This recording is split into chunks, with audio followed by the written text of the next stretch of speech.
You will hear a telephone conversation between a student and an assistant in a job agency.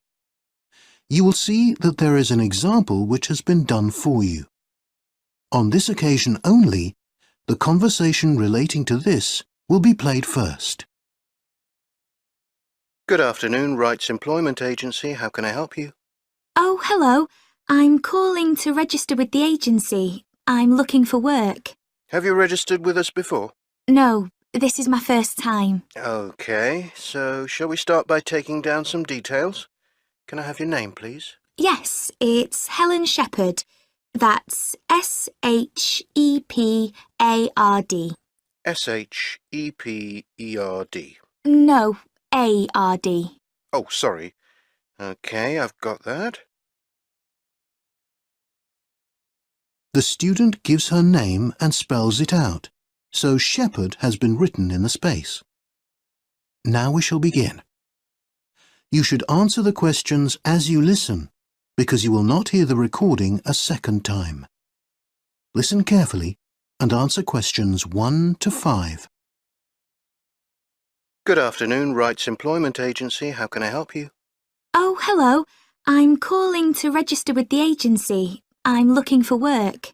Have you registered with us before? No, this is my first time. Okay, so shall we start by taking down some details? Can I have your name, please? Yes, it's Helen Shepherd. That's S-H-E-P-A-R-D. S-H-E-P-E-R-D. No, A-R-D. Oh, sorry. Okay, I've got that. And your address? 18 Henley Street. Is that in Milltown? Yes. The postcode is MT47HV. 7HB? No, V.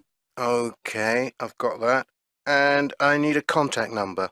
My mobile is 07945 76674. That's the best number to contact me on. So, are you interested in full or part-time work? Well, I will be looking for a part-time job in a couple of months when I start university, but at the moment I'm looking for full-time work. I left school last year and took a gap year before going to university. I'd like to work for the next 2 months and save some money before I go. What did you do in your gap year? I did some voluntary work for 6 months, and then for the last 3 months I've been travelling in Southeast Asia and Australia. That sounds exciting. Yes, it was fantastic. So, I need to take down details of any work experience. You say you did some voluntary work? What did that involve? I worked at a residential school for disabled children. I really enjoyed it. The children and the rest of the staff were fantastic. My degree course is in health and social care, so it really gave me good experience for that. Yes, of course. Have you any other experience? Well, I did a bit of waitressing work when I was at school, and I spent a summer working in the King's Hotel on West Street 2 years ago. What were you doing there? Waitressing? No, I was a chambermaid, cleaning the bedrooms. Oh, yes. I did a bit of that when I was a student. Okay, that all seems fine. You've got some experience, which is good. Just a couple more questions. Do you drive? Yes, I took my test last year, but I don't have access to a car, so I do rely on public transport. That shouldn't be a problem. I'll just make a note of it here. No car. And I need to know exactly when you're available and whether you'd be able to do shift work. Early mornings, late nights. I don't have a problem with early morning shifts. I'd prefer not to do night shifts, though. And when would you be able to start? Immediately, if necessary. The sooner the better. Now answer questions 6 to 10. I'll just check our database to see if we have anything suitable. Let's see.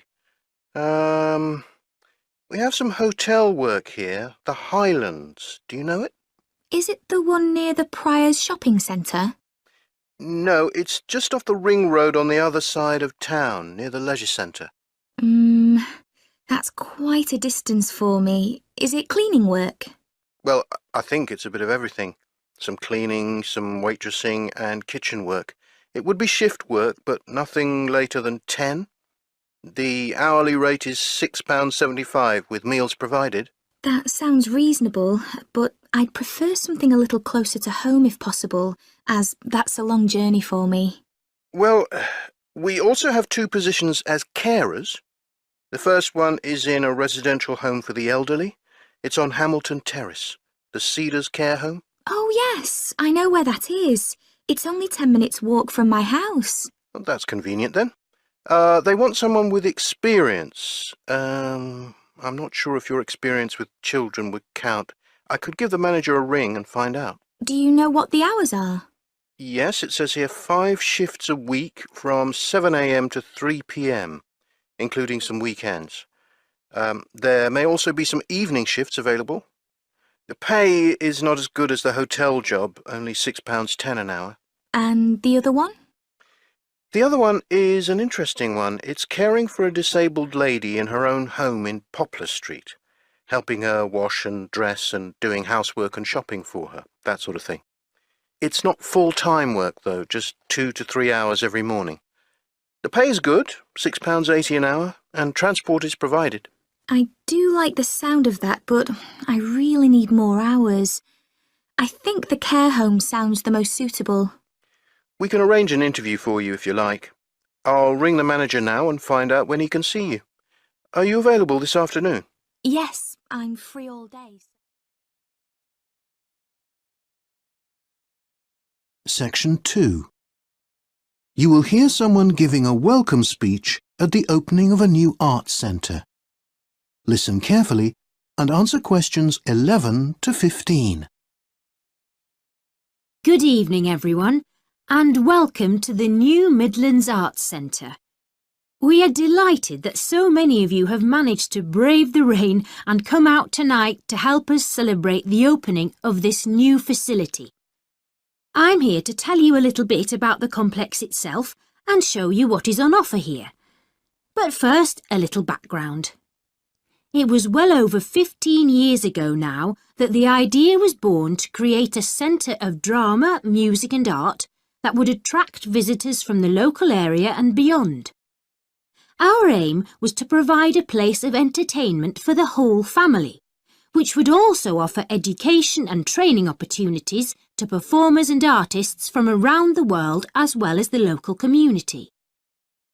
With the help of local businesses, we aim to offer annual grants to up-and-coming artists who might otherwise be unable to fulfil their dreams. As you will see when you look around, we already have an exhibition of 2 young local artists. You will find that in Exhibition Room B. I must admit I've never been a big fan of abstract art, but I was blown away by the exhibits on display by these talented youngsters. Exhibition Room A houses our other temporary display. This one includes sculpture made from recycled objects and a collection of film posters from the 1970s and 80s, a must for any film buffs out there. The Rees Gallery houses our permanent exhibits, which include a collection of historical photographs of the local area and work by local artists Gemma Brock and Giles Priestman.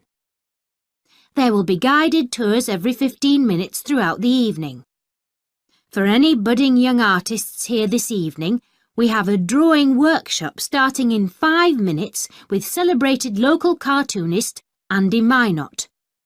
Andy will be sharing some techniques for creating caricatures and showing some of his most famous works.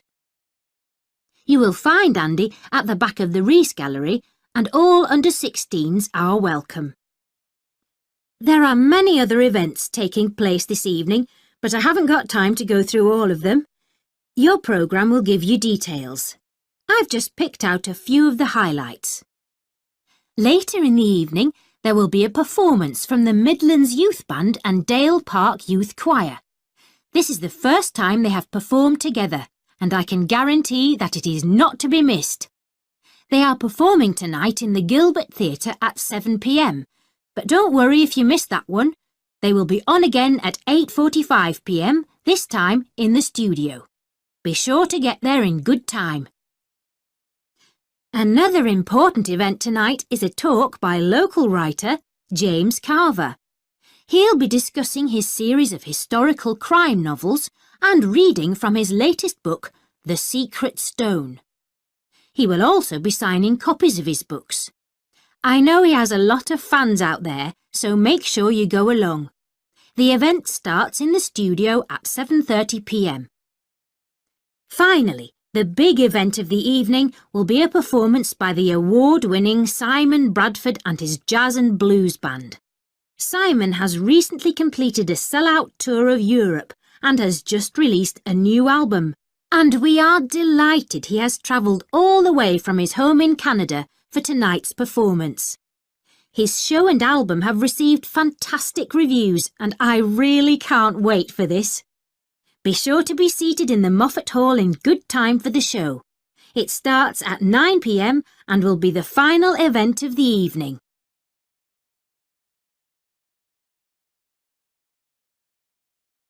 Now answer questions 16 to 20.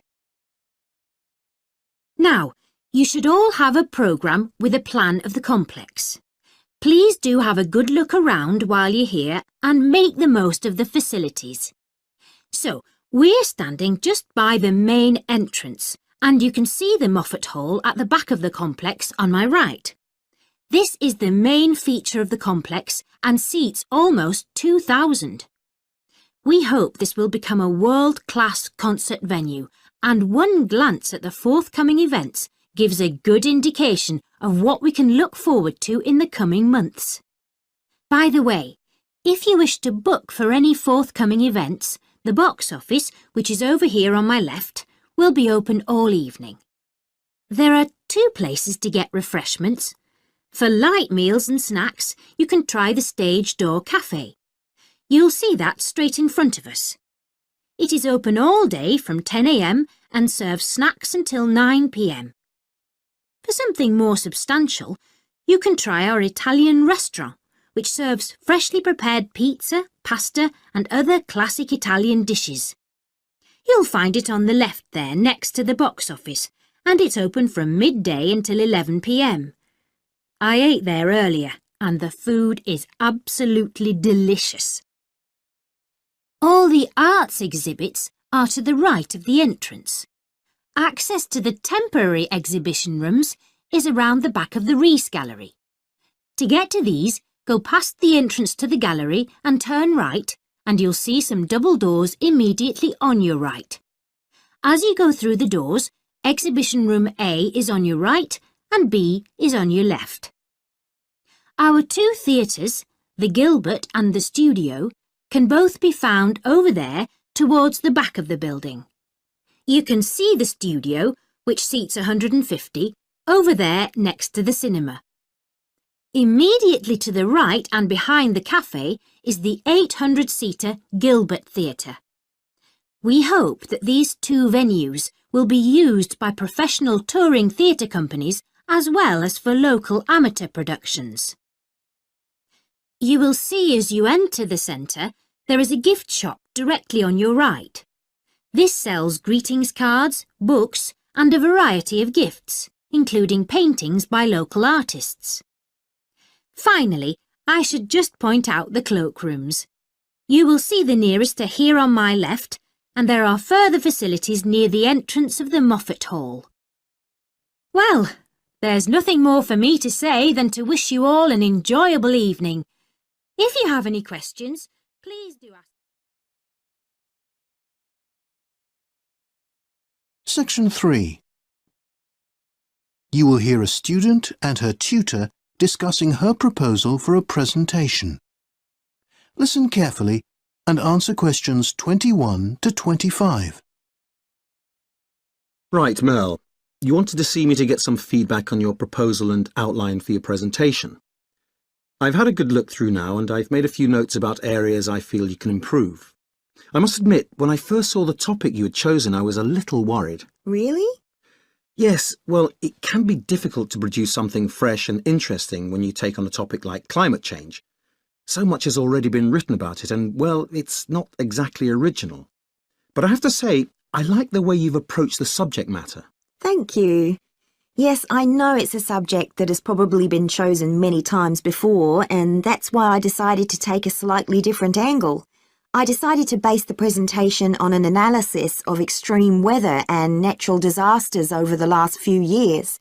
There seems to be plenty of information on the topic, and I'll be able to include lots of visual material, photographs, graphs and so on. Yes, I really like the idea, and you've produced a clear outline of the main points. Something I am a little concerned about, though, is the order you plan to use them in. I'm not sure it's entirely logical. I think that needs some rethinking. Yes, I did wonder about that. Do you think the section on natural disasters should come later? Yes, but that's not the only thing. Look, I've made some notes and suggested a possible order. Yes, I see what you mean. I did wonder whether I needed to add a section about the recent flooding in parts of Europe. Well, I think you should definitely mention it, but I'm not sure it needs its own section. What about including it in the introduction? In my opinion, the introduction is the weakest part. It needs much more substance. Yes, I wasn't sure what to include. Well, you need to grab your audience's attention at the start. And then you should include some background information on the topic and outline your main points. And what's the best way of getting their attention? Well, it could be a surprising or interesting fact, a picture or an anecdote. Oh, I know. I found some fantastic pictures on the internet of the flooding. If I can find some statistics about it too, would that be a good way to start? Absolutely. It will show the audience the relevance of your presentation and bring it right up to date. Remember to check the copyright and acknowledge your sources for any visual material you use. Really? For pictures? I didn't realise I had to. Yes, you should acknowledge all your sources in your bibliography and on your slides too. Well, I've already started my bibliography. Yes, I looked at that. Is there a problem? Not exactly. It's good to see you're taking a note of your sources, but there's so many of them, and I'm not sure about the validity of some of these internet sources. How do you mean? Well, take this graph you found about rainfall. Mm-hmm. Couldn't you find a more reliable source? This is taken from someone's blog. You need to make sure all your information is from trusted sources, academic papers, scientific journals, that sort of thing. Okay. And I need to cut the number of entries in my bibliography? Only include the sources you actually use and refer to in your presentation. I would say no more than about 10 for this assignment. Now answer questions 26 to 30. OK, so you're happy with the organisation and content. Plenty to work on there. Now, I believe you had some questions about the actual delivery of the presentation. Yes. Well, it's more the technical side of things, really. I'm not very confident with the equipment, and I've never given a presentation before, so I'm really nervous. Well, I think the best way to overcome your nerves is by preparing really thoroughly.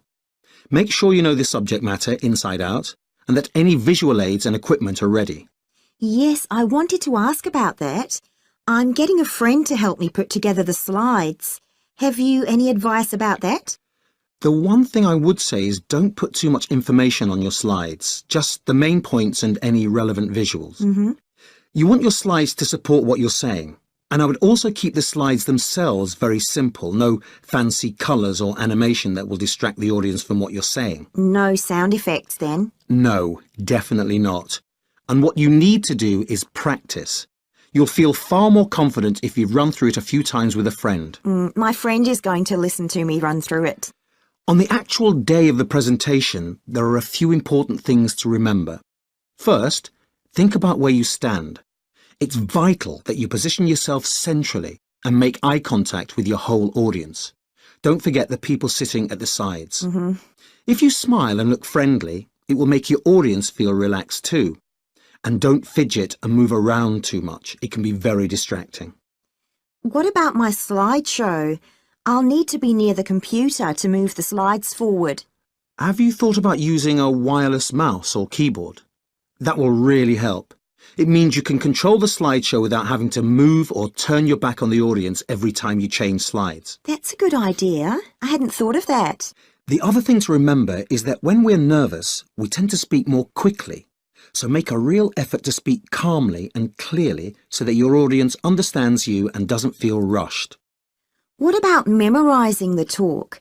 A friend told me she did that for her presentation, but I don't think she did terribly well. No, it's not a very good idea. It will make you sound unnatural. And don't read from a prepared speech because that will also affect the delivery and stop you making eye contact. Why don't you try using cue cards? You can include all the main points and any key facts or numbers as a memory aid. It will sound far more natural. The other thing I'm a little worried about is questions from the audience. Should I answer them immediately or wait till the end? The best thing to do is tell the audience in the introduction that you will answer their questions at the end of the presentation. That way you won't get any distracting interruptions. If you're not sure about the answer, ask the questioner to repeat the question. That will give you thinking time. You could always direct the question back to the questioner or the audience, asking them what they think. Great. Oh, thanks for all your advice. It's been really helpful. No problem. I'm looking forward to your presentation. Section 4. You will hear part of a lecture about text messaging. Listen carefully and answer questions 31 to 37. Good morning, everyone. I've been invited here today to talk a little about the research I've been doing into quite a modern form of communication, text messaging. I'm sure most of you here today will have already sent and received at least one text message today. It has become the most popular form of communication between friends and family, despite strong competition from social networking and email.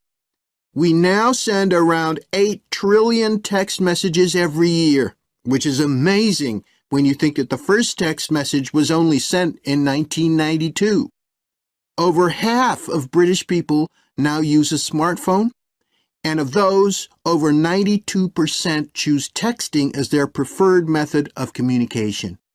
And well over half of British people text every day, compared to only 47% who make a daily phone call. That's about 50 texts a week for the average person, which might sound a lot, but is comparatively few compared to other parts of the world. Unsurprisingly, it is young people who send the most texts. Amongst 18 to 25-year-olds, the average is 133 messages a week, which is more than double any other age group. And whilst 15% of the over 65s say they communicate by text on a daily basis, for the youngest age group, this figure rises to 9 out of 10. And it is this age group who prefer to message friends compared to the older generation whose main text recipients are family members. Apparently, men text more than women do and have a larger number of contacts that they regularly text, but they tend to be more functional in their texting and keep their texts short. Compare this to women who send fewer texts but are more likely to send long ones in which they cultivate friendships and relationships. More than half of women questioned are happy to discuss relationship issues and even express their love through a text message.